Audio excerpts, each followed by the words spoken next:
Greetings, everyone. My name is Joseph Zenin, and I'll be your guide through the Backrooms. Today, we'll be looking at Level 7, Thalassophobia.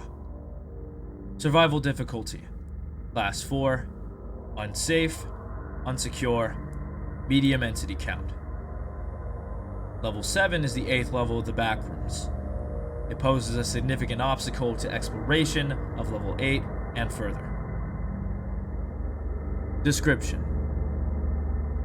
very few people have truly explored Level 7.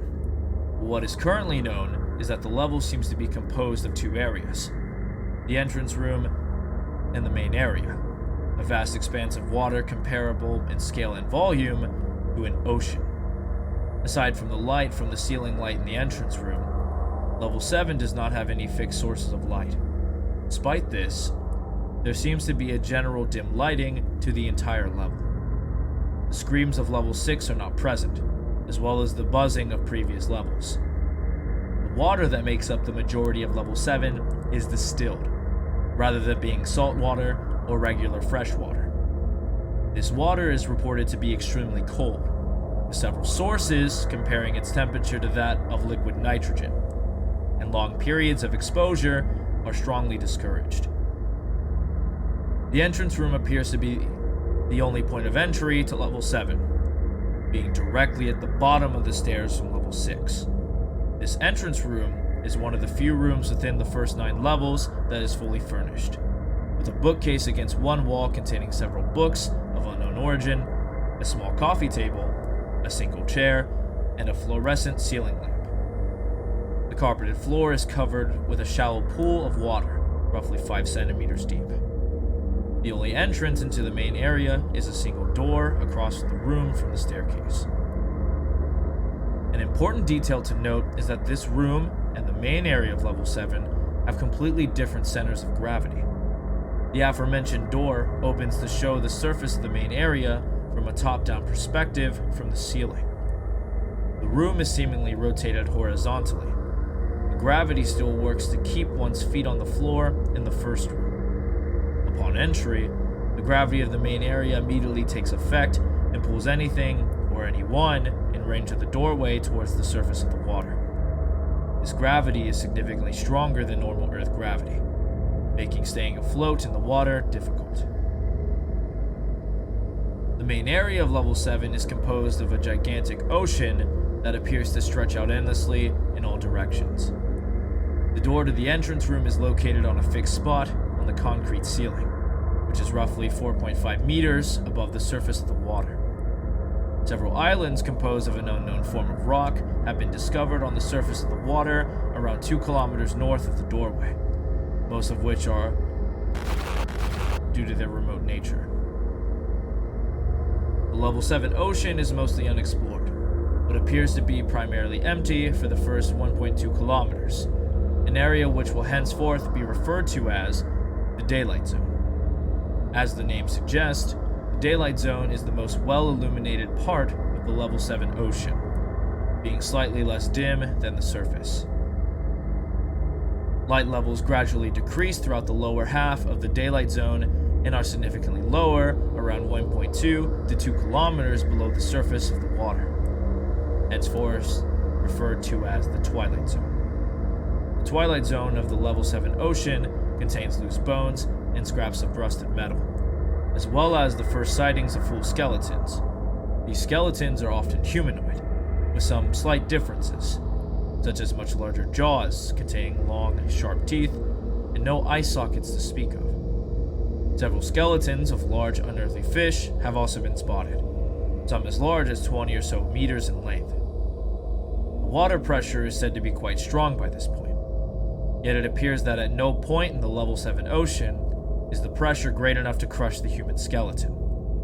However, effects of long-term exposure have not been tested, and thus explorers willing to travel this far or further down are advised to leave as quickly as possible.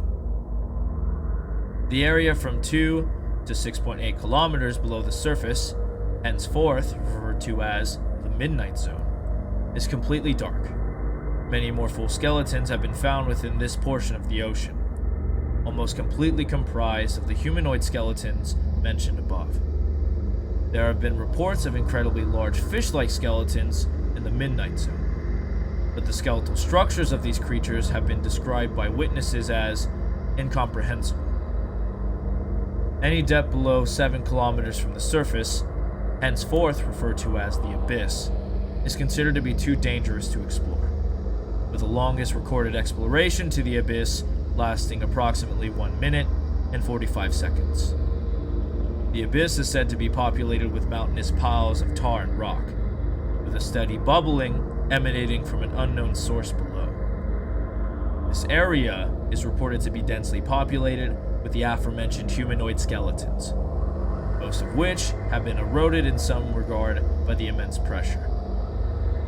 Little else is known about the depths of the water, aside from rumors of a cave entrance in one of the underwater mountains that is said to lead to level 8.